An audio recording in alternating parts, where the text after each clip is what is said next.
माझ्या वडिलांची मिराशी गा देवा, तुझी चरण सेवा पांडुरंगा. माझ्या आईबापांची मिरास आहे, माझ्या वाडवडिलांनी मला दिलेली ही संस्कारांची शिदोरी इस्टेट आहे की तुझ्याकडे काही मागायचं नाही, काही मागणे आम्हा अनुचित. आता आम्ही तुझ्याकडे काही मागूच शकत नाही, आमच्या वाडवडिलांनी घालून दिलेली ही रीत आहे, आम्ही नाही मागू शकत. भगवंत म्हणले तरी पण मागा, माझ्या इच्छेकरता मागा. तुकोबराय म्हणले नको देवा, सगळं दिलंयस. जुनं गीत आहे बघा, नारदीय कीर्तनामध्ये एवढं थोडं आम्हाला मोकळीक असते बरं का, तरी मी वारकरी कीर्तनातून बऱ्याचदा धाडस करते, नाही असं नाही. जे वांछिले ते तू दिले, सगळं तर दिलंस की. जे जे कल्पलं, जे जे इच्छा केली ते तू दिलं. उत्तम देह दिला, संसार दिला, प्रपंच दिला, घर दिलं, दार दिलं, शेती दिली, सगळं दिलं, सगळं दिलं. अजून काय हवं? जे वांछिले ते तू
काय म्हणाले? देव अनादी आहे, देव आदी आहे, त्यांनी सगळं आपल्याला दिलंय. मग देव अनादी आणि आपण सगळे, देव अनादी आपण सगळे नादी.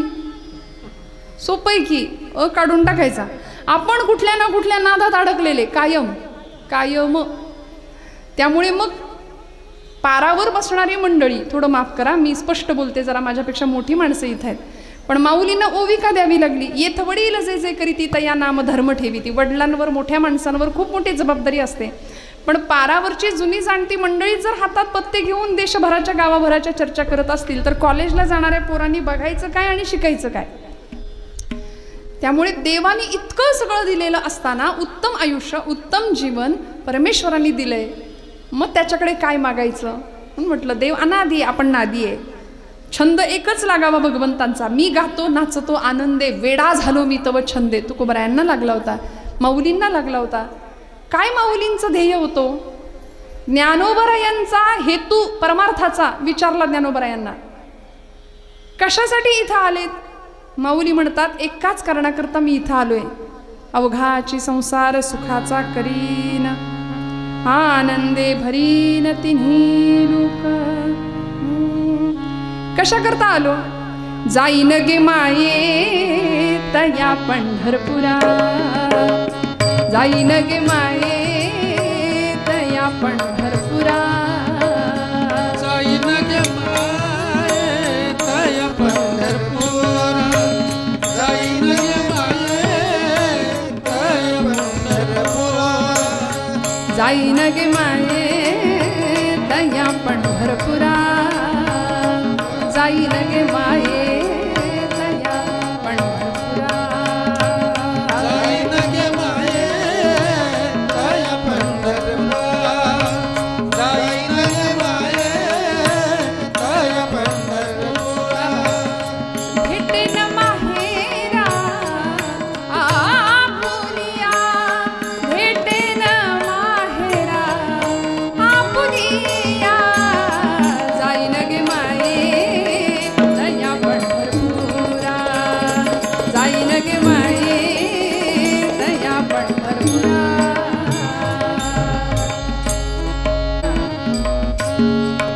कशा करता आम्ही आलो? जाईन गे माये तया पंढरपुरा, भेटेन माहेरा आपुलिया.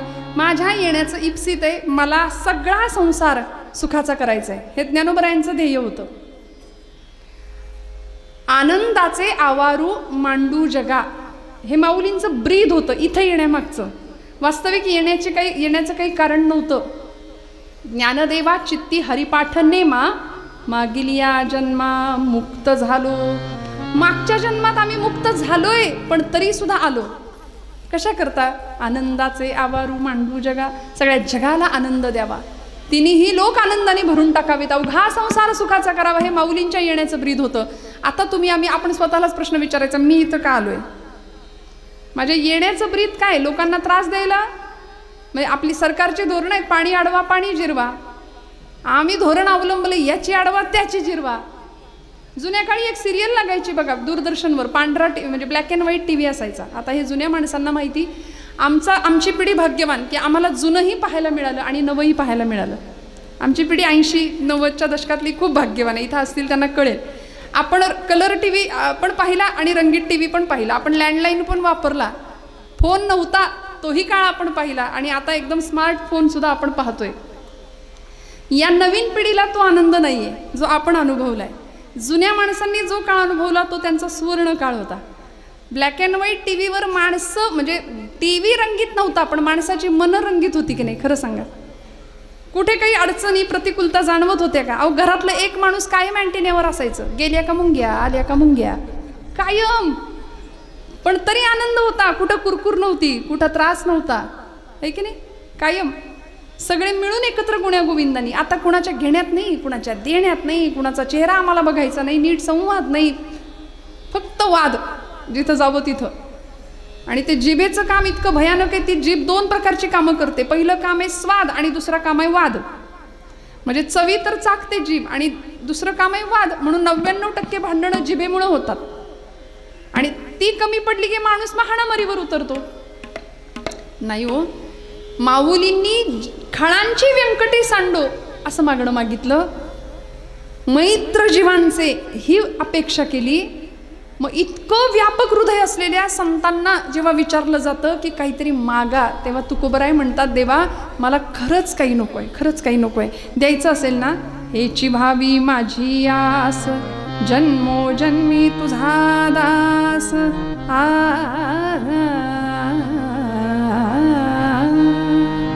हेची भावी माझी आस, जन्मोजन्मी तुझा दास. तुला द्यायचंय ना, हेच दे. मग शब्द नुसता हे नाही वापरला. महाराज म्हणाले हेची. जिथं च येतो ना, चकार, तिथं निश्चय दर्शवला जातो. भाषेमध्ये चकार हा निश्चयाची भूमिका देतो. हेची व्हावी माझी आस, हेची दान दे गा देवा. का? कारण मला तुझं दास्यत्व दे, मला पंढरपूरची वारी दे. पंढरीचा वार करी वारी चुकोने दिहारी. मला तुझं दास्यत्व दे, माझी हीच इच्छा आहे. कारण जीवनामध्ये आलेल्या सुखदुःखांच्या पलीकडं आनंदरूप जी अवस्था आहे ना, ती आम्ही तिथं अनुभवतो. कारण भगवंत आनंद अद्वय नित्य निरामय जे का निज ध्येय योगी यांचे आनंद स्वरूप परमात्मा आहे. मग त्याला बघण्याकरता आम्हाला त्याच्या गावाला जावं लागेल. काय करेल मग तिथं गेल्यानंतर? जाऊ देवाची या गावा, जाऊ देवाची या गावा, जाऊ देवाची या गावा, जाऊ देवाची या गावा,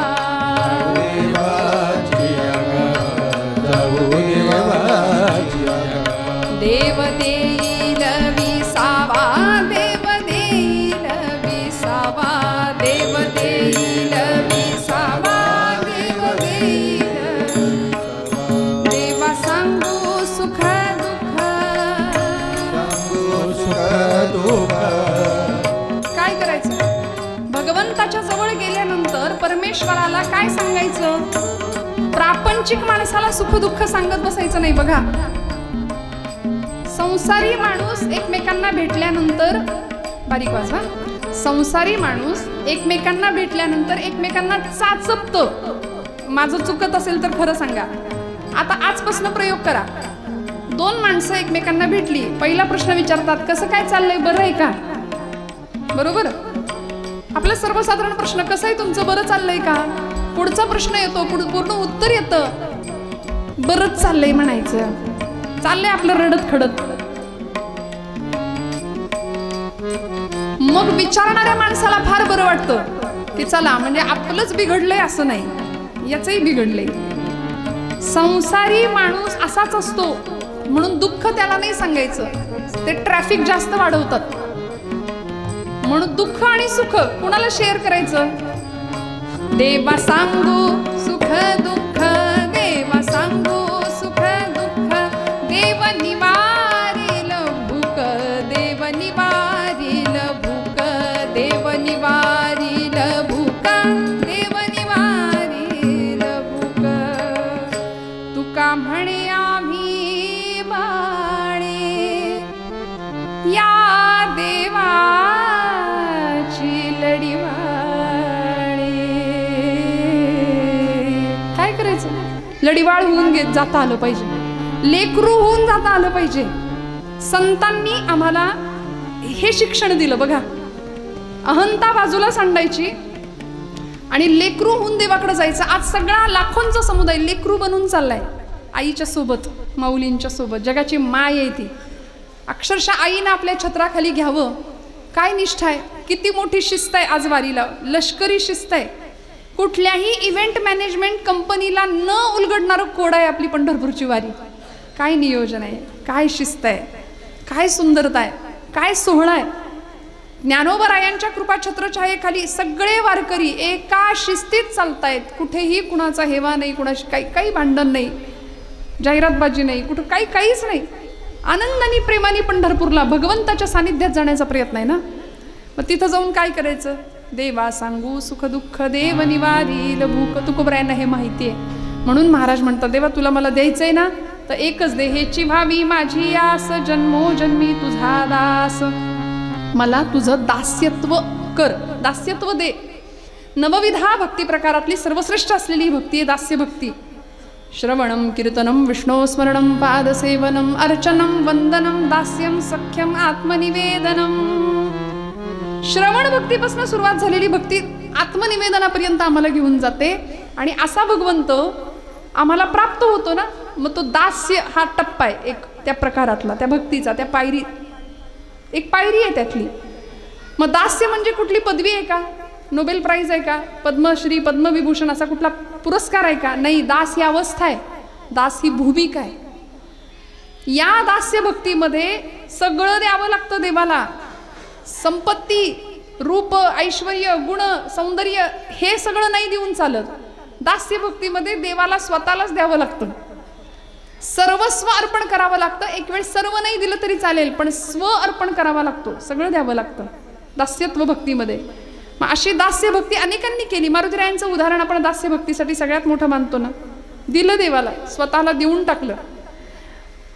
म्हणून असा वेळी भगवंत अशा भक्ताला देऊन टाकतो स्वतःला. भगवंत म्हणतात, मला तुझ्याकडे द्यायला माझ्याजवळ दुसरं काही नाही, मी मलाच तुला देऊन टाकतो. म्हणून देव भक्ताचा होतो आणि भक्त देवाचा होतो दास्य भक्तीमध्ये. तुकोबराय म्हणतात, देवा मला तुझं दास्यत्व दे. कारण दास्य भक्ती आली की तिथे अहंकाराला थारा नसतो आणि देवाला ॲलर्जी आहे ती एका या गोष्टीची. देवाला अहंकार आवडत नाही. पण आमचा जीवन सगळं अहंतेने आणि ममतेने इतकं भरलंय, इतकं व्यापलंय. मी आणि माझं, मी आणि माझं. पहिला पै गाठी मारतो आपण, सगळा सेव्हिंगला जातो पैसा. जुनी माणसं म्हण वापरायची, उष्ट्या हाताने कधी कावळा सुद्धा हाकलला नाही या माणसानं. का हो? कधी देशाचा विचार नाही, कधी धर्माचा नाही, कधी समाजाचा नाही, कधी लोकांचा नाही. फक्त मी आणि माझं, आपलं कुटुंबाचा फक्त विचार आणि माझा विचार. असं करता करता एक दिवस हा जीव आला, सगळा व्याप केला आणि निघून गेला. मग मिळवलं काय? काहीतरी देणं माझं समाजासाठी असावं. जगाचा तो भार आपुल्या शिरावर, ऐसे थोडे तर वाटू द्या हो. ही भूमिका संतांकडून आम्हाला शिकायची आहे. माऊलींना विचारावं कधीतरी, ज्ञानोबराय तुमचं काय हो? काही कधी कुठं सातबाराचा आहे का तुमचा उतारा? कुठं काही 4-2 एकर जमीन घेतली आहे का? ज्ञानोबराय म्हणतात, हे विश्वची माझे घर, ऐसी मती जयाची स्थिर, किंबहुना चराचर आपणची झाला. सगळं विश्व माझं घर आहे. म्हणून आज तुमच्या माझ्या घरात आपल्या गेलेल्या मंडळींचे फोटो कदाचित नसतील, पणजोबांचे खापर पणजोबा नसतील, पण ज्ञानोबरायांची प्रतिमा प्रत्येकाकडे आहे. कारण सगळ्या घरात, सगळ्या मनात ज्ञानोबांनी स्थान निर्माण केलं. 750 वर्षांचा काळ, 750वी आत्ताची माऊलींची जन्माचं वर्ष आहे माऊलींचं. तुकोबरायांना जाऊन 375 वर्ष पूर्ण झाली, वैकुंठ गमन सोहळा झाला. देव आहे की नाही अशा भूमिका असणारी मंडळी किंवा संतांच्या अस्तित्वावर आणि संतांच्या चमत्कारावर शंका घेणारी मंडळी आजही आहेत समाजामध्ये.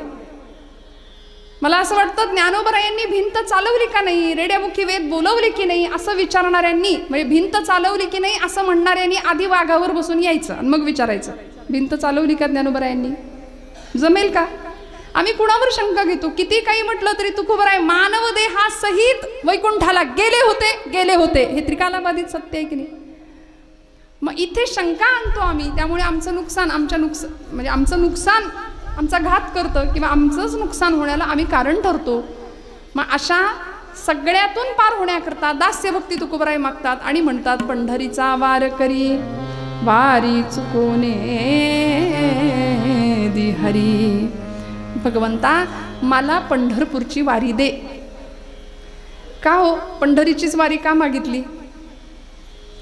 कारण पंढरपूर हे सगळ्या तीर्थांमधलं सर्वश्रेष्ठ परमपावन असं तीर्थ आहे. सखी पुसे सखीसी, दोन स्त्रिया आपापसामध्ये गोष्टी करतात.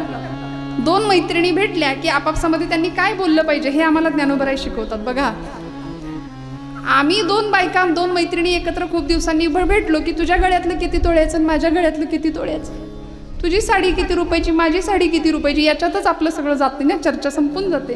पण माऊली म्हणतात, एक सखी दुसऱ्या सखीला काय विचारते, सखी पुसे सखी येसी,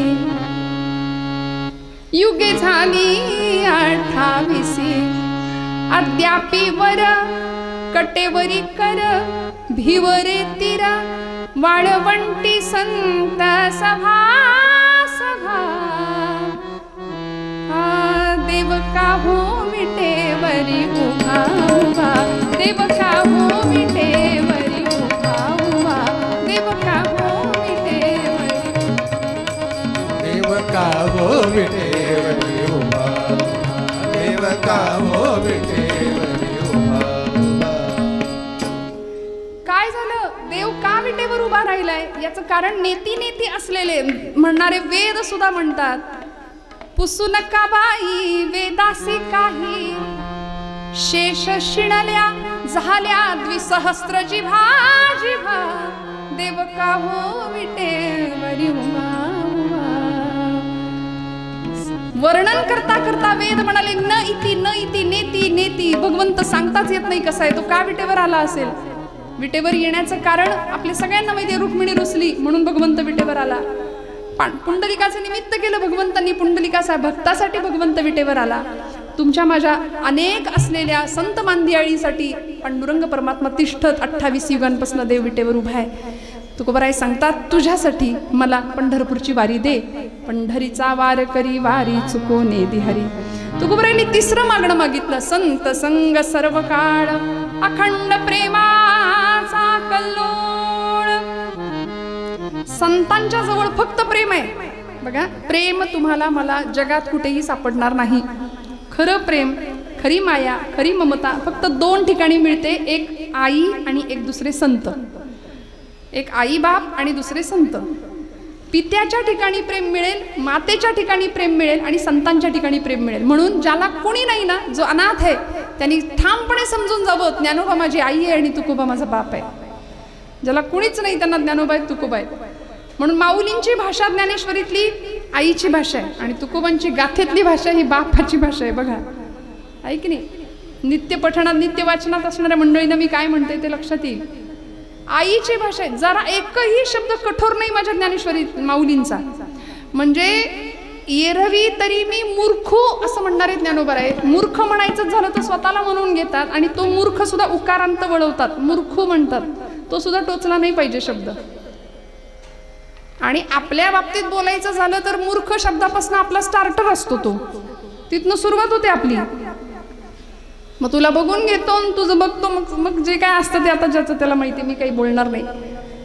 वितभर जमिनीच्या तुकड्यासाठी एकमेकांचा खून पाडणारे सख्खे भाऊ आज समाजामध्ये आपण पाहतोय. इतकी भीषण भयानक परिस्थिती आहे. का ज्ञानोबांच्या गावाला जायचं, का ज्ञानोबांच्या चरित्राकडे, का तुकोबरायांच्या चरित्राकडे आमची पिढी गेली पाहिजे. आज माझ्या तरुण भावंडांना मला नेहमी सांगावं असं वाटतं, आईला आई आणि बापाला बाप म्हणणारी माणसं नाहीयेत. पंढरपूरची विठाई स्वतःला आई का म्हणून घेते? कारण आई किंवा माता, माऊली हा शब्द माय जगन्नाथ, बाप जगन्नाथ, अनाथांचा नाथ जनार्दन म्हणून तो स्वतःला आई आणि पिता या भूमिकेमध्ये बघतो आणि सगळ्या जगाचं त्या पद्धतीने रक्षण करतो. इथे माता आणि पित्याचं महत्व आम्हाला संत सांगतात. बघा, घरामधला एखादं बाप निघून गेल्यानंतर, आता लोमटे परिवाराचा हा कार्यक्रम आहे, एका पित्याचं निधन आहे ना, ते निघून गेले, इहलोकीची यात्रा संपवली. आमचे शिवाजी भाऊ लोमटे, नेताजी भाऊ लोमटे हे त्यांचे 2 पुत्र आहेत, 2 मुलं आहेत. त्यांच्या माध्यमातून खरं तर आपण सगळे आज इथं जमलोत. मला तुमच्या दर्शनाचा योग आज वाट्याला आलाय. पित्याचं जाणं हे घरातलं खूप मोठी पोकळी निर्माण होते. का डोक्यावरचं छत्र निघून गेल्याची भावना त्या पुत्राला किंवा त्या मुलीला होत असते ना. जगी ऐसा बाप व्हावा, त्याचा वंश मुक्तीस जावा. मग असं पितृतुल्य व्यक्तिमत्व जेव्हा जगातनं घरातनं निघून जातं त्यावेळी काय वेदना होत असतील. मग अशा वेळी आमच्या संतांना आम्हाला पित्याची महती सांगावी लागते की आज गेल्यानंतर आम्हाला एखाद्या व्यक्तीची किंमत कळते. आहे तोपर्यंत आम्हाला त्या व्यक्तीची किंमत कळत नाही. मी माझ्या तरुण भावंडांना नेहमी सांगते की बा, आपण व्यापामध्ये, व्यवहारामध्ये, शिक्षण, नोकरी, धंदा करता करता लग्न झालं, प्रपंच सुरू झाला आणि आईबापांच्या जवळ बसणंच विसरून गेलो आम्ही. कधीतरी ना चुकून, मला माफ करा, मी थोडं तुम्हाला उपदेशात्मक नाही पण विनंती करते की कधीतरी तुम्ही खूप मोठे झाले असाल, अगदी 50 वर्षाचे असाल, पण तुमची आई आहे आत्ता घरात, कधीतरी आईजवळ बसायचं, तिचा सुरकुतलेला हात हातात घ्यायचा आणि काही नको तिला फक्त विचारायचं, आई तू कशी आहेस, जेवलीस का ग, काही लागत नाही, काही नाही लागत. पित्याला विचारायचं, बाबा कसे आहे, काही लागत नाही हो. म्हणजे त्या आईने काही काळापूर्वी तुम्हाला मांडीवर घेऊन स्तनपान केलेलं असतं आणि ती आई फक्त त्या स्पर्शाला, म्हणजे किती दिवसात तो स्पर्श सुद्धा आपण अनुभवलेला नसतो. स्पर्श सुद्धा अनुभवलेला नसतो. विचार करा माझ्या बोलण्याचा. आपण कधीतरी तिला स्पर्श करूया, तिला मिठी मारूया, तिला जवळ घेऊया, तिचा हात हातात घेऊया आणि फक्त विचारूया आई कशी आहेस. म्हणून आईचं आणि पित्याचं महत्त्व सांगताना नामदेव महाराज म्हणतात की देवाला जर शोधायचं असेल ना तर देव कदाचित विटेवर नाही सापडायचा. नाही ज्याला पंढरपूरला जाता आलं ना त्यांनी घरात आपल्या माता पित्याकडे जायचं, त्याच्या चरणावर डोकं ठेवायचं आणि नामदेव महाराज सांगतात, माता विठ्ठल, पिता विठ्ठल. विठ्ठल कुठे पाहता येईल? आईच्या चरणात विठ्ठल दिसेल, पित्याच्या चरणात विठ्ठल दिसेल. बाप निघून गेल्यानंतर मग पिंडाला कावळा शिवत नाही म्हणून हळहळ व्यक्त करण्यापेक्षा आहेत तोपर्यंत त्यांची किंमत राखूया. माझ्या तरुण भावंड नेहमी मी सांगत असते की तुम्ही, आमच्या आईबापाला काही कळतच नाही, जणू काही आपण कुठून ढगातून पडलो वरती. आणि इतका ॲटिट्यूड, आमच्या आईवडिलांना काही कळत नाही, आमचे आईबाप अडाणी आहेत. अरे अडाणी असले तरी अनुभवाचं विद्यापीठ आहे घरात त्यांच्या रूपाने. तुझ्या वडिलांनी टाकलेल्या पेट्रोलवरती आम्ही गाड्या अशा सुंदर पळवतो आमची पोरं. मला असं वाटतं, त्यांना असं वाटतं का की आम्ही खूप ओव्हर स्मार्ट आहे किंवा हँडसम, डॅशिंग असं दिसतो. तुम्ही डॅशिंग नाही, तुम्ही मूर्ख दिसता. कारण वाऱ्याशी स्पर्धा करत गाड्या पळवणारे आमची पोरं एका सेकंदात होत्याचं नव्हतं होऊन घरामध्ये येतात आणि आई बापा समोर नको त्या अवस्थेत लेकराला बघावं लागतं. 9 महिने 9 मास जिने हृदयामध्ये, पोटामध्ये रक्ताचं सिंचन करून वाढवलं, काय दृश्य पाहावं लागतं. कुठेतरी सावध होऊया आणि आपला जन्म सार्थकी कसा लागेल याचा विचार करूया. नामदेव महाराज सांगतात, देवाला कुठं पहा, माता विठ्ठल, पिता विठ्ठल, माता विठ्ठल, पिता विठ्ठल,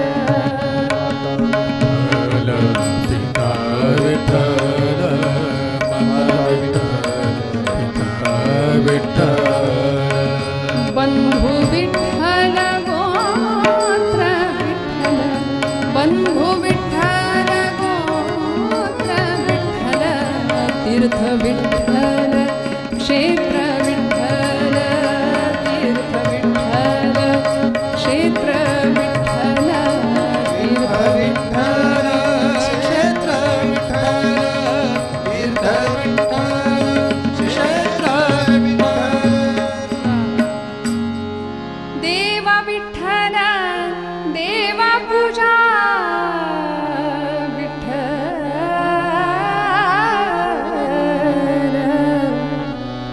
तीर्थ विठ्ठल क्षेत्र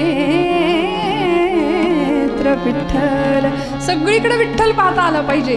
आणि ही भूमिका आम्हाला कुणामुळे प्राप्त होते? आम्हाला संतांमुळे प्राप्त होते. म्हणून संत संग सर्व काळ अखंड प्रेमाचा कल्लोळ. एक वेळ पंगत चुकली तरी चालेल, पण संगत नाही चुकता कामा. जेवायला कुणासोबत चुकीच्या माणसासोबत बसला तरी चालेल, पण संगत नाही चुकता कामा, कारण संघाचा रंग आमच्या मनाला लागतो. म्हणून असा संघ करावा की जो आमच्या जीवनात प्रेमाचा कल्लोळ निर्माण करेल. आणि संत स्वतः प्रेमस्वरूप आहेत, वात्सल्य सिंधू आहेत. संतांची एक गावी प्रेमाचा सुकाळ नाही तळमळ दुःखलेश, तेथे मी राहीन होऊनी याचक घालतील भीकतेची मज. संतांच्या दारात कुत्रा होऊन बनून जगावं लागलं तरी चालेल, पण संतांचा संग करावा ही तळमळ संतांची होती. म्हणून तुकोबराय म्हणतात, मला संत संग दे, संत संग सर्व काळ अखंड प्रेमाचा कल्लोळ. आणि मग देवा चंद्रभागे स्नान तुका मागे हेची दान. चंद्रभागेचं स्नान पंढरपुरात मला घडू दे भगवंता. माझ्या जीवनाचं सार्थक याच गोष्टीमुळे होणार आहे. आणि म्हणून असं दान तू मला दे. अभंगाच्या मूळ पदामध्ये तुकोबराय सांगतात, पूर्वरंग संपला, हार आणला तरी चालेल. हेची भावी माझी आस, हेची भावी माझी आस, हेची भावी माझी आस, हेची भावी माझी आस, हेची भावी माझी आस,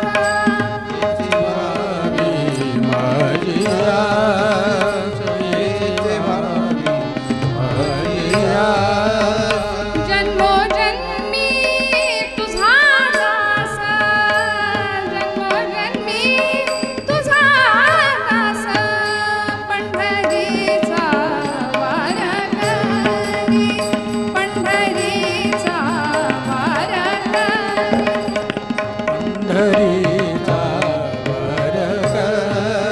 वारकरी, पंढरी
दिम न धीर धीर ना धीर धीर तुम धीर धीर धीर धीर ता दारे तारी दे दिम तन न धीर धीर ता नोत धीर ना दिम तन न धीर धीर ता नोत धीर ना दिम तन न धीर धीर दिम तन न धीर धीर दिम तन न धीर धीर ता नो पंढरीनाथ भगवान की जय.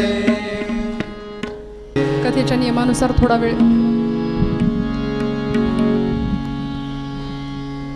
हरिनामाचा गजर करूया. गोड हाताने टाळी, मुखाने नाम घ्यायचं. खणखणीत आवाजामध्ये सगळ्यांचा आवाज आला पाहिजे. रंग रंग पांडुरंग रंग विठ्ठला, रंग विठ्ठला. बोला, हात वर करा. सगळ्यांचा आवाज उद्या. ओ रंग रंग पांडुरंग रंग विठ्ठला, रंग विठ्ठला. टाळी टाळी सगळे म्हणा. रुक्मिणी समेता पंढरीनाथा, रुक्मिणी समेता पंढरीनाथा, भक्तिरंग विठ्ठला पांडुरंग विठ्ठला, भक्तिरंग विठ्ठला पांडुरंग विठ्ठला. ओम विठ्ठला ओम विठ्ठला.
आषाढी एकादशी जवळ आली आहे आणि एकादशीच्या पर्वकाळाला पंढरपूरला वारकऱ्यांची ही दाटी, आता पालख्या निघाल्यात, सोहळा अतिशय आनंदाने सुरू आहे. आणि पंढरपूर तिकडे, पंढरपुरामध्ये पंढरीश परमात्मा विटेवर उभा आहे, कटेवर हात ठेवलेत, आपल्या भक्तासाठी तिष्ठत उभा आहे. आणि तिकडून आईसाहेबांनी हळूच विचारलं, का हो, आता त्यांचा संवाद होतच असेल की नाही का, हळूच विचारलं, का हो, हे एवढी सगळी गर्दी तुमच्याकडे येतेय आणि यातला प्रत्येक जण वैकुंठाला जाणार का? आणि मग या सगळ्याच लाखो लोकांना जर वैकुंठ प्राप्त झालं तर तिथे लोकसंख्या किती वाढायची आणि तिथे ट्रॅफिक जाम नाही का होणार? केवढी गर्दी होईल? हा प्रश्न कोणी विचारला? गृहमंत्र्यांनी. आईसाहेबांनी विचारला पांडुरंग परमात्म्याला. म्हणून तर तुकोबराय संत हुशार का, संतांनी वशीला लावायचा झाला तर आधी तिकडून लावला. रखुमाईच्या पती सोयरिया म्हणायचे, पांडुरंगा नाही म्हणले, विठ्ठला नाही म्हणले, रखुमाईच्या पती सोय. आई जवळ केली की बाप आपोआप जवळ येतो. मग पांडुरंग परमात्मा विचारतायत, अगं तुला कोणी सांगितलं पंढरपूरला येणारा प्रत्येक जण माझ्यासाठीच येतो असं तुला कोणी सांगितलं? कारण या गर्दीमध्ये हौशे गौशे आणि नवशे सगळे असतात, हे मला काही ठाऊक नाही का? सगळे येतात, पण पंढरपूरला आला म्हणजेच तो मला प्राप्त होतो किंवा मी त्याला प्राप्त होतो असं तुला कोणी सांगितलं? माझ्या पूर्वावतारामध्ये, कृष्णावतारामध्ये मी अर्जुनाला भगवद्गीतेचं ज्ञान दिलं तेव्हा त्याच्यामध्ये असं सांगितलंय, यत्करोषि यदश्नासि यज्जुहोसि ददासि यत् तपस्यसि कौन्तेय तत्कुरुष्व मदर्पणम्. अरे पंढरपूरला नाही जमलं तरी सुद्धा तू जे जे कर्म करशील, यत्करोषि, ते सगळं मला मदर्पणम, मला अर्पण करण्याच्या भावनेने कर. काय करायचं? पायांनी चालणं ही भगवंताची प्रदक्षिणा आहे. कानानी भगवंताचं नाम ऐकावं, डोळ्यांनी त्यालाच पाहावं. जे कर्म करू ते भगवंताला अर्पण करावं. यद्यत कर्म करो मी तत्तदखिलम शंभो तवाराधनम, आचार्य म्हणतात. मग जो कर्मात मला पाहतो तो सुद्धा मला प्रिय आहे. नाही पंढरीला यायला झालं म्हणून काय झालं? आता हे सगळं आपल्यासाठी बरं का, याचा अर्थ नाहीच जायचं असं नाही करायचं. देव म्हणतो नाही जमलं एखाद्या वेळी यायला तर जो कर्मात मला पाहतो त्याला तो मला प्रिय आहे, त्याला वैकुंठ लोक प्राप्त होतो. बरं, मग रुक्मिणी आईसाहेब म्हणतात आहे का असं कुणी की जो पंढरपूरला येतच नाही पण तुम्ही त्याला प्रेम करता किंवा तुम्ही तुमचं त्याच्यावर लक्ष आहे, असा कोणी आहे का एखादा भक्त? भगवंत म्हणले जायचं का त्याला भेटायला? जाऊया म्हणे. फार लांब नाही जावं लागलं, पंढरपूरपासून काही अंतरावर असलेलं एक गाव आणि त्या गावामध्ये भगवंत रुक्मिणी आईला घेऊन आलेत. ही गर्दी चाललीच आहे आणि देव आईसाहेबांना घेऊन माघारी आलेत. पंढरपूरपासून जवळ असलेलं एक गाव. कुठं आले हो? आणि कानावर शब्द पडले, कांदा मुळा भाजी, कांदा मुळा भाजी, कांदा मुळा भाजी, कांदा मुळा भाजी, कांदा मुळा भाजी, कांदा मुळा भाजी, अवघी विठाई माझी, अवघी विठाई माझी, अवघी विठाई माझी, अवघी विठाई माझी, अवघी विठाई माझी, अवघी विठाई माझी. लसूण मिरची कोथिंबिरी, लसूण मिरची कोथिंबिरी, अवघा झाला माझा हरी, अवघा झाला माझा हरी, कांदा मुळा भाजी, कांदा मुळा भाजी, हो कांदा भाजी मुळा भाजी, अवघी विठाई माझी, अवघी विठाई माझी, अवघी विठाई माझी. क्या बात आहे बाबा. अवघी विठाई माझी, अवघी विठाई माझी, अवघी विठाई माझी. सावत्याने केला मळा, विठ्ठला पायी रोविला गळा. कुठं आले? अरणभेंडी, अरणगाव बांधावर उभे राहिले आणि समोर पाहिलं. आईसाहेब विचारतायत सांगा ना कुठे आहे तुमचा भक्त, कुठं घेऊन आलाय मला? पांडुरंग म्हणतायत अगं तो बघ की, डोक्याला मुंडास आहे, फेटाय, अंगर खाय, गळ्यात तुळशीची माळ आहे, कपाळाला गोपीचंदन टिळा आहे, मुखावर शांत चिरंतन शांती आहे. बैलजोडी झुंपली होती आणि शेतात काम चाललं होतं. विहीर होती, स्वच्छ पाण्याने तुडुंब भरलेली विहीर, मोठ जुंपली होती विहिरीला. पूर्वीचा काळ, आता MIDC नाही का, त्यामुळे आता मोडबीट सगळं गेलं, पण पूर्वीचा तो आनंद ते पाहिलं देवानी. आणि देवानी सांगितलं हे बघ तो माझा भक्त आहे, जातीनं माळी आहे, पण खरं सांगू का, प्रत्येक कर्मात तो मला पाहतो, प्रत्येक रोपटं ईश्वर समजून विठ्ठल समजून जगवतो. आणि आईसाहेबांनी भगवंतांना काही विचारावं तेवढ्यात तिकडून भर दुपारची माध्यान्नीची वेळ, आता काम चाललंय रानात म्हटल्यानंतर त्यांची बायको सावित्रीबाई सावतोबांची पत्नी डोक्यावर भाकरी घेऊन रानात आल्या. आणि सोलापूर साईड आता इरकल नाही का, इरकली लुगडं नेसलेलं, कपाळावर रुपया एवढं कुंकू. आता रुपयाचं अवमूल्यन झालं त्यामुळे ते कुंकू केलं, पण पूर्वीच्या माता भगिनी मोठं कुंकू, पदर, खानदानी शालीनता. आणि तिच्याकडं पाहिलं आईसाहेबांनी आणि दोघांचा आता संवाद ऐकायची इच्छा झाली. इकडं विठ्ठल रुक्मिणी बांधावर उभे राहून दोघांचा संवाद ऐकतायत. कारभारणीनं सांगावं धनी आता बैलासनी मोकळं करा, चारा पाणी द्या आणि बसा बरं जेवायला, उशीर झालाय. सावतोबांनी बैल मोकळे केले, चारा पाणी दिलं आणि जेवायला बसले. अन्न ब्रह्माची प्रार्थना केली, पहिला घास मुखात उचलून घातला. तेवढ्यात बायकोनी प्रश्न विचारला, धनी बरेच दिवस झालं तुम्हासनी काही विचारीन म्हणते, पण आज काही राहावं ना तर विचारू का? मी विचारेन त्या प्रश्नाचं उत्तर खरं खरं द्या बरं का.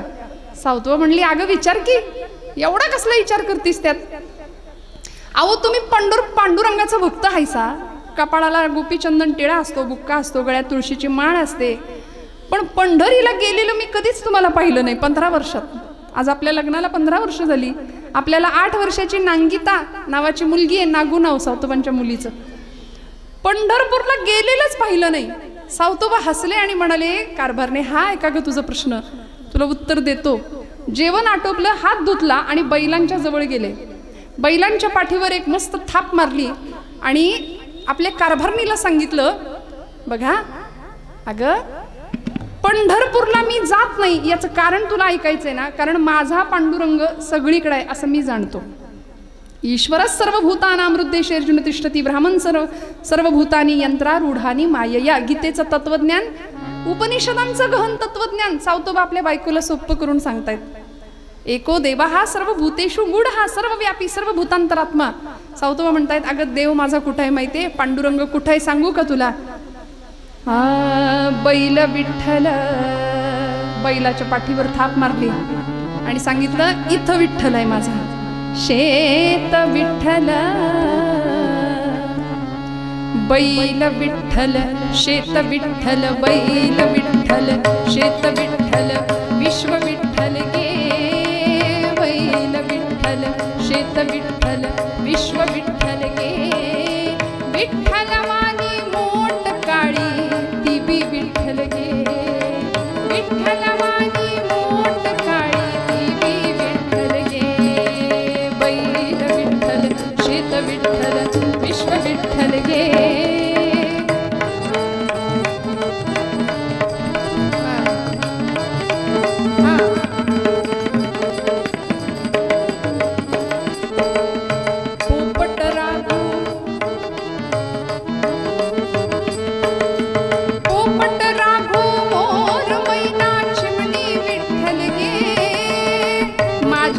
शेतातला कण विठ्ठल मी समजतो. काळी मोठ विठ्ठलच सुद्धा काळाच आहे की नाही, ती मोठ काळी विठ्ठल स्वरूप. पोपट राघू मोर मैना चिमणी विठ्ठल गे. चिमणी वाणी नागू माझी, चिमणी वाणी नागू माझी ती बी विठ्ठल गे. बैल विठ्ठल, शेत विठ्ठल, विश्व विठ्ठल गे. विठ्ठल वाणी मोठ काळी ती बी विठ्ठल गे. विठ्ठल वाणी मोठ काळी ती बी विठ्ठल गे.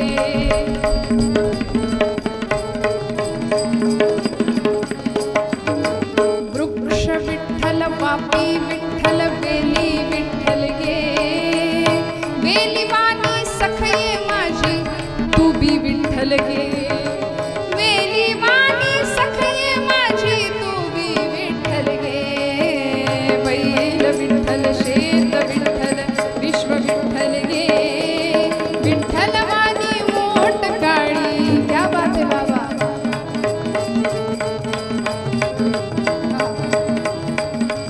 सर्व चराचर सूर्य चंद्र गे. सर्व चराचर सूर्य चंद्र गे. गमते विठ्ठल गे. विठ्ठलाचा दास सावत्या त्यो बी विठ्ठल गे. विठ्ठलाचा दास सावत्या त्यो बी विठ्ठल गे. बैल विठ्ठल, विश्व विठ्ठल, विश्व विठ्ठल गे. विठ्ठल वाणी मोठ काळी ती बी विठ्ठल गे. विठ्ठल वाणी मोठ काळी ती बी विठ्ठल गे. ती बी विठ्ठल गे. ती बी विठ्ठल गे. सगळं विठ्ठल. अगं संसारामध्ये माझ्या आधाराने राहणारी तू, एखाद्या वृक्षाच्या आधाराने जशी वेल राहते ना, तशी सावित्री तू सुद्धा विठ्ठल स्वरूप. माझ्या घरात असलेली माझी नांगिता ती विठ्ठल स्वरूप, सगळंच विठ्ठल स्वरूप. बघा ना, प्रपंचात भांडणं होतील का, बायकोला विठ्ठल मानायचंय, जमेल का, इकडं विचारते. सावतोबांनी मानलं तू विठ्ठल स्वरूप आहे, तू म्हणशील ते. आता हे आहेत तरी मी बोलते, तू म्हणशील ते. तसं तर पूर्व दिशा सगळी इकडचीच असते नाही का. घरात सुद्धा आपलाच आवाज असतो की नाही, हो म्हणा ना. बरं जाऊ दे, तुम्ही म्हणा, घरात आमचाच आवाज असतो की नाही. इकडे घरात या वर्गाचाच आवाज असतो की नाही. मग सावतोबा म्हणाले, तू विठ्ठल स्वरूप, शेत विठ्ठल स्वरूप, सगळं विठ्ठल स्वरूप आहे. पंढरपूरला जायचं कशाला. आणि त्याही मागचा एक भाव असा सुंदर होता की हजारो दिंड्या आपल्या मळ्यावरनं पुढं जातात, मग आपण त्यांना शिधा पाणी देतो. हजारो माणसं आपल्या मळ्यात बसतात, जेवतात, त्यांच्या मुखातनं साक्षात पांडुरंग जेवतो अशी माझी श्रद्धा आहे. मग आपणच पंढरपूरला गेलो तर या लोकांच्या मुखात पांडुरंग उपाशी राहील ना, इथे पांडुरंग उपाशी राहील. म्हणून म्हणाले आता कर्म इथंच भगवंताला पाहायचं, म्हणून पंढरपूरला जात नाही. हे सगळं बायकोला कळलं, पण 8 वर्षाची त्यांची मुलगी होती, ती मागणं धावत आली, असं खांद्यावरून हात गळ्यात मिठी मारली आणि सांगितलं, बाबा बाबा, अहो माझ्या सगळ्या शेजारच्या मळ्यातल्या मैत्रिणी, ती यमी, ती ठकी, ती बनी, सगळे पंढरपूरला चाललेत. बाबा चला ना आपण पण जाऊ, यंदा पंढरपूरला मला जायचंय, मला घेऊन चला. 8 वर्षाची नांगिता म्हणते. आता पत्नीला सांगितलं, आता हिला काय सांगायचं? अधिकार तैसा करू उपदेश, मग हिला पटलं पाहिजे. म्हणून सावतोबा सांगतात, नागू अगं आपण पंढरपूरला जात नाही. बाबा का जात नाही? कारण पांडुरंग आपल्या मळ्याचा मालक आहे ग. त्यांनी आपल्याला सांभाळायला, कुळ म्हणून सांभाळायला हा मळा दिलाय. काय म्हणलात बाबा? पांडुरंग आपल्या मळ्याचा मालक आहे? आम्हाला माहिती नव्हतं. नाही, खरं तर सगळ्या जगाचा मालक तोच आहे. खरं सांगा, एक पिता काय असतो, आपल्या लेकीला सांगत होता, पांडुरंग या सगळ्याचा मालक आहे. आपण सगळं करतो, पण आपल्याला कधी कळणार की या सगळ्याचा मालक तो आहे? आपण मी आणि माझं एवढ्यातच बसलो ना. त्या नागूला सांगितलं, आपण आपल्याला हा मळा देवानी सांभाळायला दिलाय, मग त्यांनी दिलेलं काम सोडून आपण जर गेलो निघून तर तो नाही का रागवणार आपल्यावर? आपल्याला जाता नाही येणार. नागू, देवा बाबा, पांडुरंग मळ्याचा मालक आहे, पण मग कधी खंडणी वसूल करायला येत नाही, कधी वाटा मागायला येत नाही, त्याला तर मी कधी पाहिलंच नाही. आणि सावतोबा बोलून गेले, नागू तू त्याला बोलाव, तू बोलाव, मग तो येईल. मुखातनं शब्द बाहेर पडला आणि या पोरीने मनावर घेतलं. 8 वर्षाची मुलगी. नवमीचा दिवस होता. नवमी, दशमी आणि एकादशी. आता एकादशीला पंढरपुरामध्ये ही अलोट गर्दी लोकांची, भक्तांची. नवमीच्या दिवशी हिने संकल्प केला की पांडुरंग मळ्यात आला पाहिजे, मळ्याचा मालक आहे ना, पांडुरंग आला पाहिजे. म्हणून अन्नाचा कण आणि पाण्याचा थेंब पोटात घेणार नाही हा निश्चय केला, संकल्प केला. आणि भाजी अशी खुडली, पेंड्या बनवल्या आणि परकराचा ओचा त्या ओच्यात त्या घेतल्या आणि वाटेत येऊन उभी राहिली. 8-10 वर्षाचं वय. वाऱ्या चालल्या होत्या, दिंड्या येत होत्या. आता काही दिंडी मालक थोडे उलट्या काळजाचे असतात, जरा धाडस करून बोलते नाही का, ते असतात. आमचे गुरुजी सांगायचे, माळ असते गळ्यात, माळेला मणी 108, पण तेवढ्या खोड्या असतात काहींकडे, त्याचं काय करायचं? त्यामुळं लेकरामध्ये पांडुरंग नाही दिसलं हो. ती उभी राहिली अशी वाटेमध्ये आणि समोरनं दिंडी आली. वारकरी दादा, काय ग मध्ये उभी राहिली, चल बाजूला हो. अहो दादा, ही भाजी आहे ना, ही आमच्या मळ्यातली आहे आणि आमच्या मळ्याचा मालक पांडुरंग आहे. मग एवढी भाजी त्याला पोच कराल का हो? एवढी भाजी त्याला घेऊन जाल का? त्यांनी तिला असं ढकललं, चल बाजूला हो म्हणले. बाप तर कधी जात नाही पंढरपूरला आणि तुझी ही भाजी न्यायला आम्हाला काही हमाल गडी समजलीस, चल बाजूला हो म्हणून ढकलून दिलं तिला. ती भाजी सगळी पायदळी तुडवत निघून गेले. नागू रडायला लागली. सावतोबा म्हणतात, एवढ्या लेकरात पांडुरंग दिसला नाही, विटेवर कसा दिसेल? तेच झालं पुढे. अशा अनेक दिंड्या निघून गेल्या. परत तिने भाजी गोळा करावी. दशमी उजाडली तरी कोणी भाजी न्यायला तयार नाही. आणि या पोरीच्या डोळ्यांवर ग्लानी यायला लागली. डोळे खोल गेलेत, पोट खपाटीला गेलं. आई सांगते, नागू थोडं खाऊन घे, अगं थोडं दूध पी, थोडं फळ खा, थोडं भाजी खा, काहीतरी खा. नाही, पांडुरंगाला भाजी पोचल्याशिवाय मी काही खाणार नाही, तो मळ्याचा मालक आहे. सावतोबांनी भगवंताकडे हात जोडले, पांडुरंगा तू शब्द दिलायस, माझ्या मुखातनं तू बोलून गेलास, पांडुरंग येईल, आता तुला यावं लागेल. आणि सहृदय दयागन भगवंतांना वाईट वाटलं. हे लावलं हृदय करुणावत्सल दीन दयागन भगवंत. आणि भगवंत निघाले हो, वारकऱ्याचा वेश घेतला. त्याला काय अवघड आहे, नटनायक नटधारी असलेला परमात्मा. लगेच गळ्यामध्ये विणा अडकवली. 10 दिशांचे दिक्पाल वारकरी टाळकरी म्हणून झाले आणि निघाली भगवंतांची दिंडी. जय विठ्ठल जय हरी विठ्ठल, जय विठ्ठल जय हरी, जय विठ्ठल जय हरी विठ्ठल, जय विठ्ठल जय हरी विठ्ठल, जय विठ्ठल जय हरी विठ्ठल, जय विठ्ठल. ही भगवंतांची दिंडी चालली. नागूला कळलं, दिंडी आली, परत आली समोर. पण आता सावध होती. आधी असं आहे, दुधाने तोंड पोळलं की ताक सुद्धा माणूस फुंकून पितो.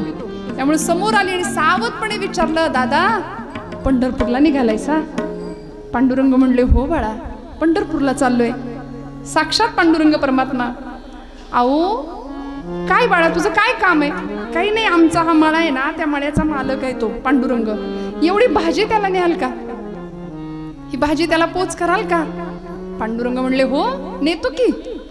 तिला असं वाटलं एवढा छान वारकरी दादा, आधीचा अनुभव पाठीशी होता. ती म्हणाली वारकरी दादा तुम्ही किती दयाळू आहे हो. पांडुरंग हसले, म्हणाले अगं भाजी तर दिलीस, पण भाजी बरोबर काहीतरी निरोप असेल तुझा. वस्तू दिली की निरोप द्यायचे पूर्वीची माणसं. मग काही निरोप नाही का? निरोप आहे की. निरोप असा आहे, तुम्ही पांडुरंगाला ही भाजी द्या आणि त्यांना सांगा एकदा कधीतरी मळ्यात ये म्हणाव, बघ कसा चाललंय, राखणी कशी करतो आम्ही, कसा सांभाळतो तुझा मळा. आणि नुसता एकटा येऊ नको, रुक्मिणी आईला घेऊन ये. तिला मी रोज आई जुईच्या फुलांचा गजरा करून देईन. एक छान झोपडी बांधायला सांगेन माझ्या वडिलांना. एकटे येऊ नका म्हणाव, जोडीने या. भगवंत म्हणले जातो हा. ती म्हणाली वारकरी दादा तुम्ही किती दयाळू, किती प्रेमळ, अगदी माझ्या पांडुरंगासारखे दिसता. भगवंत म्हणले मेकअप चुकलंय की काय माझं, हिने ओळखलं की काय मला. नागू जातो बरं, नेतो म्हणून भगवंत निघून गेले. आणि हिला इतका आनंद झाला, आता निरोप पोहोचणार, भाजी पोहोचणार, म्हणून सगळ्या मळ्यात नाचायला लागली. सगळ्या मैत्रिणींना गोळा केलं. आता येईल, आता येईल, आता येईल आमुचा धनी, आता येईल आमुचा धनी. पंढरपूर सोडून शानी, पंढरपूर सोडून शानी. आता येईल, आता आता आता येईल, आता येईल.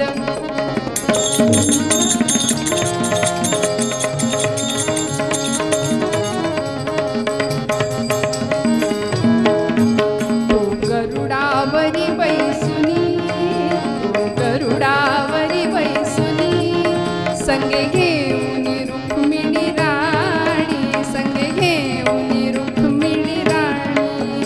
तो गरुडावरी बैसुनी, तो गरुडावरी बैसुनी, संगे घेऊन रुक्मिणी राणी, संगे घेऊन रुक्मिणी राणी. आता येईल आमुचा धनी, आता येईल आमुचा धनी. पंढरपूर सोडून शानी, पंढरपूर सोडून शानी, पंढरपूर सोडून शानी, पंढरपूर सोडून शानी. देव येणार, देव येणार, या मळ्याचा मालक येणार म्हणून नाचायला लागली हो. बरं पोटात अन्नाचा कण नाही. आणि असं करता करता एक क्षण असा आला, एकादशीचा दिवस उजाडला. पोरगी निचेष्ट बेशुद्ध झाली, डोळे मिटले, खोलवर गेलेले डोळे, अंगात त्राण नाही, अवसान नाही.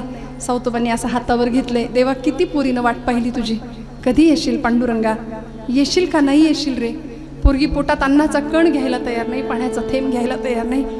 तू शब्द दिलायस ना येतो म्हणून, तुला यावं लागेल. आणि भगवंतांनी तिची ती अवस्था पाहिली, सावतोबांची हाक ऐकली आणि वीट सोडली.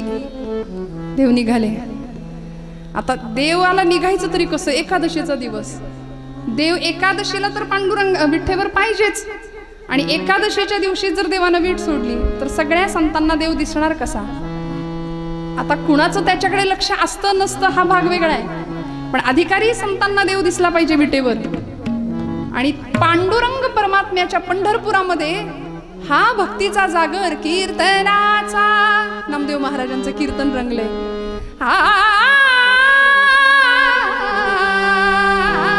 कीर्तनाचा, कीर्तनाचा, कीर्तनाचा, कीर्तनाचा, हो कीर्तनाचा, कीर्तनाचा, कीर्तनाचा, कीर्तनाचा, कीर्तनाचा गजर होत, कीर्तनाचा गजर होत. संत भार पंढरीत, संत भार पंढरीत, संत भार पंढरीत, संत भार पंढरीत. ऐशा संता शरण जावे, ऐशा संता शरण जावे, जनी म्हणे त्याला धावे,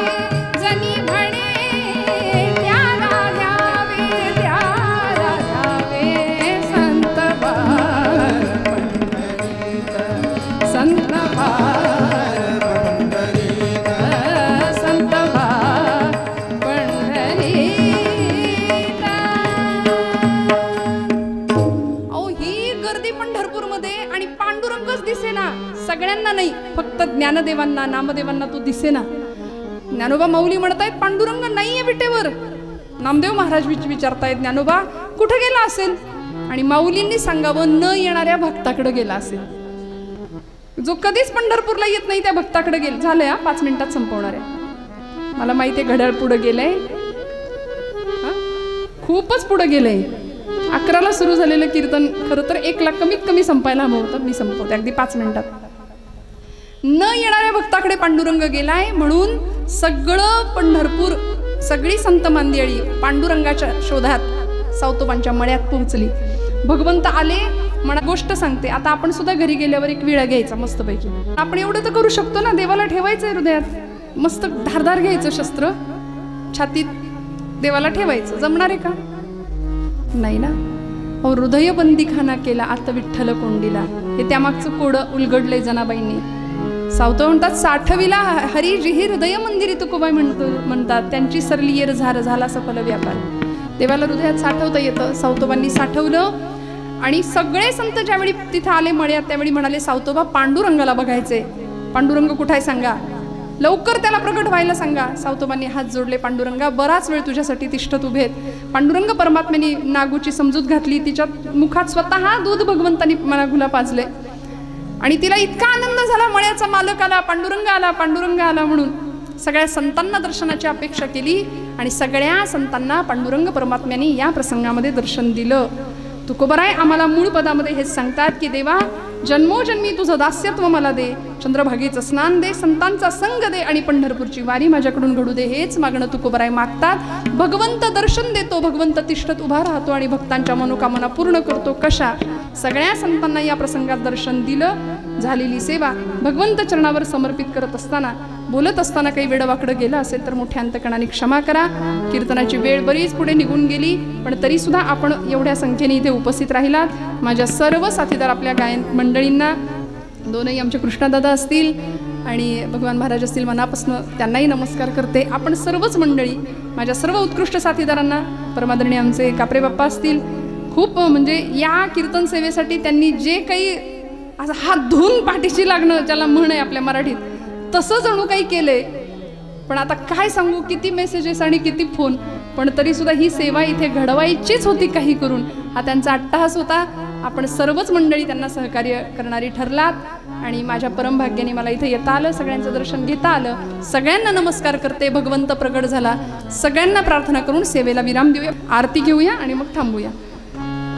भगवंत प्रगट झालेत. निराकार तो निर्गुण ईश्वर, कसा प्रगटला असा विटेवर, उभय ठेविले हात कटेवर, पुतळा चैतन्याचा कानडा राजा पंढरीचा, कानडा राजा पंढरीचा, कानडा राजा पंढरीचा.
अजी माझी सर्व जोडी माझी सर्व जोडी अजी माझी सर्व नरगे मुक्ती संत संग देई सदा संत संग देई कामणे गर्भवासी सुखे घालावे आमासी सुखे घालावे आमासी गुण गाईना आवडेची माझी सर्व जोडी माझी सर्व जोडी हेची माझी सर्व जोडी युगे 28 विडवरी उभा वामांगी रखुमाई दिव्य शोभा पुंडलिकाच भेटी परब्रह्माले गा चरणी वाहे भीमा उद्धरी जय देव जय पांडुरंगा वल्लभ राहीच्या वल्लभा पावे दुर्गा जय देव तुळशी माळा गळा कटून काठी कासे पितांबर कस्तुरी ललाटी देव सुरवर नित्यती भेटी गरुड हनुमंत पुरोहिता जय देव जय पांडुरंगा रखुमाई वल्लभा राहीच्या वल्लभा पावे दुर्गा जय देव आषाढी कार्तिकी भक्त येती चंद्रभागे माझे स्नान जे करती दर्शन हेळा मात्र तया होय मुक्ती केशवाशी नामदेव भावे जय देव जय पांडुरंगा रखुमाई वल्लभा राहीच्या वल्लभा पावे दुर्गा जय देव आरती ज्ञानराजा महाकैवल तेजाचे वचार संत मन वेदला माझ्या आरती ज्ञान राजा लोपले ज्ञान गीत नेनते कोणी अवतार पांडुरंग नाव ठेवले ज्ञानी आरती ज्ञान राजा महाकैवल तेजाचे वचार संत मन वेदला माझा आरती ज्ञान राजा हरी प्रकट वैभवने विश्व ब्रह्मचे केले राम या जनार्दनी पायी टकच तेरे आरती ज्ञान राजा महाकैवल तेजाचे वचार संत मन वेदना माझा आरती ज्ञान राजा हरी आरती तुकारामा स्वामी सद्गुरु रामा सच्चिदानंद मूर्ती पाय दाखव्या मा आरती तुकारामा रागवे सागरात पाषाण तारिले तैसे तुको माझे भंगर शिरे आरती तुकारामा स्वामी सद्गुरु रामा सच्चिदानंद मूर्ती पाय दाखव्या मा आरती तुकारामा हरे तुकिता तुलनेसी ब्रह्म तुकासी आले म्हणून रामेश्वरी चरणी मस्तक ठेवले आरती तुकारामा स्वामी सद्गुरु रामा सच्चिदानंद मूर्ती पाय दाखव्या मा आरती तुकारामा लोकांगण वंदन चरण डोळ्यानं पाय तुझे प्रेमी आले आनंद पूजन